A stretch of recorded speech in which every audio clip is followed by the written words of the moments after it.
Hello and what is going on today, guys? Tomcat here, and welcome to a brand new video in Forza Horizon 4 where I'm going to be showing you guys some of my personal favorite photo spots. And maybe you already know these, maybe you don't, and if you don't already know these, then hopefully I can show you guys some spots that will help you get some great pictures. So, hope you all enjoy the following video, and let's get right into it. So now that we're in the game with our blue M4 almost getting sideswiped by that X5, we're going to jump right into the first spot of this video. Now, if you own this house, you're already off to a good start because this house actually has two individual spots in between the house itself and the driveway that I'm not going to consider them two individual spots because they're literally right on top of each other, but if you park up near the corner of the house right here, you can get some really nice shots leading out onto the lake. Now, again, if you have this house, you've probably already checked out this spot already, but you can get some really nice shots, like I said, panning out across the lake, depending on what angle you get, and it's a really nice spot for some chill, relaxed pictures that you can really have set up during the day or at sunset or sunrise, and it really works in almost every season as well for some really cool shots. You can take pictures this way as well. I don't think they work as well. I think you're going to get, you know, the coolest stuff facing out here towards the lake. But again, photography is really down to everybody's personal preferences. Now, the other spot that we can actually check out while we're here, and sort of the other half of this particular spot, is while the sun is going down, you can actually get some cool photos over here by these boats, and because the way the sun actually comes in through the trees can shed some cool light on the car. And that's actually interesting because I didn't notice that spot earlier. I only just recently noticed that spot. And that spot ends up being actually a really cool place that you could actually get some pictures. And down here along the driveway too, you can get some nice stuff. Not necessarily going to be a massive spot. That's why I didn't really count this as a spot, but more of like a bonus add-on to the spot that we've already shown. But as you can see, if you want to get some nice shots, you know, up against these bushes and stuff like that with the flowers, you can. It all depends on how you want to set your shots up. But let's move on to the next spot before the sun goes down too far, and I'll show you what we're working with for the next spot as well. And then we'll pick back up once the sun comes back up. Now, heading down to the next spot, it's actually very close, so we're just going to go ahead and drive there. And I'm hoping that by the time we get there, it's not too dark, so we're going to kind of book it there. But that's the only kind of thing that I wanted to avoid in this video, is I'm not going to try and deal with any kind of nighttime photography in this video. I'm not some sort of crazy, you know, like pro-level Forza photographer. I'm more kind of like, when it comes to Forza photography, I'm a lot more just kind of like, I like to do it for fun, and keep in mind also, I'm not talking about any, like, you know, post-processing in Photoshop or anything like that. I know some people do post-processing in Photoshop for their Forza Horizon photography, but that's not what we're going to be doing in this particular video.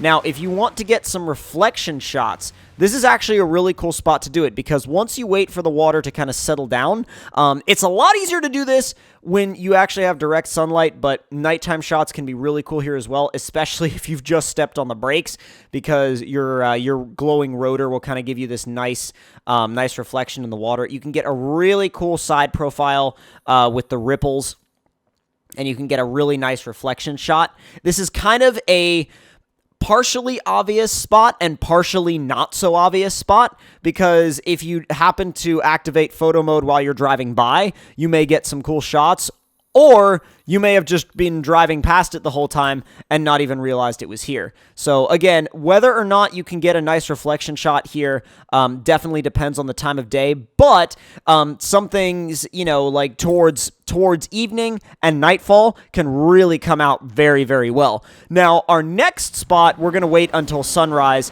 to actually show it. Now it's time to head to the next spot, and on the way there, I do want to just kind of kick this M4 around a little bit just to have a little bit of fun. And of course, this bridge is actually a really nice place to take pictures, especially in the winter, because you can get some really nice panning shots across the frozen lake. But, well, one of the frozen lakes anyway. But once you head out here, we're actually heading towards one of my personal favorite spots that, I mean, a fair amount of people know about it, but you'd be surprised how many people just don't really know that it's there. And it's one of those spots where once you get there, especially if you're in a car that's not supposed to be up here, you're like, oh, so that's why you want to be up here. Now, I don't know if you can exactly get to it from this angle. I'm hoping that you can, but this angle is actually kind of weird because sometimes it'll actually just throw you back down the mountain. And if it doesn't let us get up here from this angle, then we'll just go from the other side. But if you can get up to this plateau in your given car, in your choice of car that you decide to go after it in, then you will be treated to some epic shots. Now, if I could get up there, that would be great, but it seems like that's going to be a bit of a challenge. But we're almost there, and you guys will get an idea of why I really like to be up here, and not only that, but why I prefer to recommend this spot to people as a personal favorite spot of mine. Now, this isn't as high as you can go, but it's definitely up there, and by the time you get up into this general area, you've got a pretty good range of kind of what you can aim your camera towards. Now, if you aim out here, you can see the double bridges. You can get a kind of a landscape shot of this half of the map or that half of the map, and you can get the bridge, or the viaduct, I should say, in shot as well. And if you want to get the car more on a flat surface, if you drive it up here, it's a lot easier to kind of get the car in shot on a flat surface and make it look a little bit more natural. Now, it won't look natural because it can only, a car that's that low can only look so natural in an environment like this, but it does make it sort of a nice backdrop, especially if you frame it in a way that you can't really see the ground, and that way it doesn't really raise as much of a how the hell did you get up here kind of question.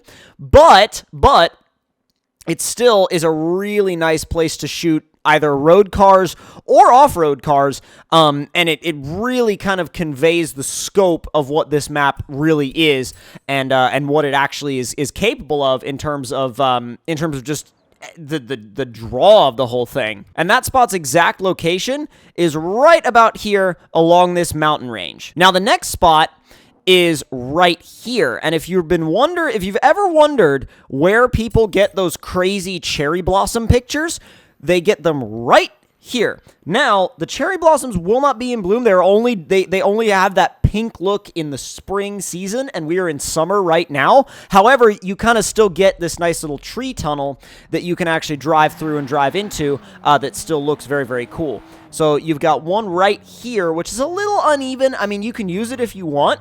I personally prefer the one over here because it's a little bit more enclosed. There's a little bit more of a tree enclosure here. So as you kind of roll through here, you can get some really cool shots. You have a lot of different reflections in play, and you kind of get, like I said, this really cool tree tunnel type look. Now, it does look its best in the spring, I think, when there's all these, like, blossoms and everything, and, everything's all got this, like, pink tint to it. But even in the summer season, you've got some nice concepts you can use here with this whole tree tunnel idea. And like I said, I'm not the best at framing these pictures, but there are some amazing photographers out there, some amazing Forza photographers that can frame these pictures amazingly well. So this provides, I think, a really cool place to kind of play with lighting and play with, camera placement. So if that's something that you're into, then this spot is definitely somewhere that I recommend. You can get some really cool shots with the car moving or with the car stopped if you want to park it across the road and cut the wheel. That is something that I've seen people do a lot, where they'll park it across the road and cut the wheel, not necessarily all the way, but maybe just a little bit. If you cut it just a little bit, it looks really cool, in my opinion, because you have this ever so slight cut in the wheel just to kind of offset everything, and it really kind of adds that little bit of extra touch to the picture. Now, this next spot that we're going to focus on is actually sort of close by, but not directly on top of it, and then that's where we're going next. And again, this spot is right here on the map, right above the Queensforth Golf Course. Now, changing up the theme a little bit, I wanted to show you guys a spot that was in basically downtown Edinburgh and kind of adds a city theme to a to a list of photo spots that up until this point have been a lot more outdoor focused and a lot more like scenery focused. So what I like to do sometimes is you can get right up along these parking stations right here, and you can get these really cool city shots along the side of the street, especially if you want to get, you know, little businesses in the background. You can frame the picture. You can frame the picture lots of different ways. You can also kind of like, if you wanted to get traffic in the shot, there are a lot of traffic cars that drive back through here. So if you're looking for more of like a static style picture, you can get some nice shots of the businesses in the background and, you know, stuff along the side of the road. And this spot is a little weird because of the hill. However, you can get some cool shots because of the clock and then the steeple in the background. And also you can kind of get a nice background of the buildings along the side of the road. So this spot is actually a spot that I've been coming to a little bit recently because you can get some really cool, like pictures that are a little bit different than normal here, and I kind of like to incorporate the environment into my pictures. And by no means am I trying to sound like some kind of Forza photography expert, because I'm still learning, and this is more to convey to you guys some spots that I like to use, or some spots that you may not be familiar with as of yet, especially if you're just getting started in the game. But that is going to do it for these photo spots in Forza Horizon 4. If you have any that you would like to drop in the comments below, please do leave them down there and I will check them out. These are, like I said, some of my personal favorites, and I will update with another video soon of some of my favorite off-road photo spots, because these were all on the road except for the one on the mountaintop, which I just wanted to incorporate into this video because I personally like it a lot, and I feel like it really applies to really any car, as long as you kind of cut out the, basically frame out the part that would make it look a little awkward based on the fact that you drove a slammed car up on top of a mountain. But if you guys enjoyed this video, make sure to click that like button. Tell me in the comments below what you guys thought of it. And if you're new to the channel, do subscribe for more. And I will see you guys next time. Talk to y'all later.